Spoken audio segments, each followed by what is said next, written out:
श्री रविशंकर प्रसाद।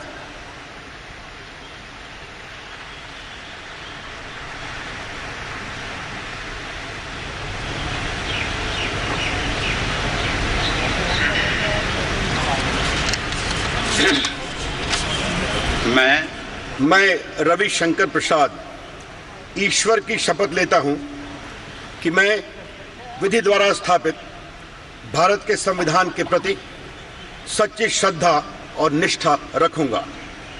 मैं भारत की प्रभुता और अखंडता अक्षुण्ण रखूंगा।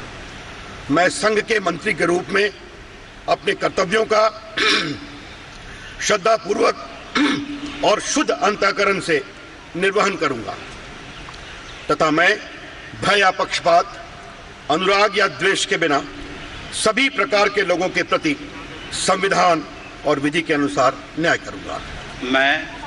मैं रविशंकर प्रसाद ईश्वर की शपथ लेता हूं कि जो विषय संघ के मंत्री के रूप में मेरे विचार के लिए लाया जाएगा अथवा मुझे ज्ञात होगा, उसे किसी व्यक्ति या व्यक्तियों को तब के सिवाय जबकि ऐसे मंत्री के रूप में अपने कर्तव्यों के सम्यक निर्वहन के लिए ऐसा करना अपेक्षित हो, मैं प्रत्यक्ष अथवा अप्रत्यक्ष रूप से संसूचित या प्रकट नहीं करूंगा।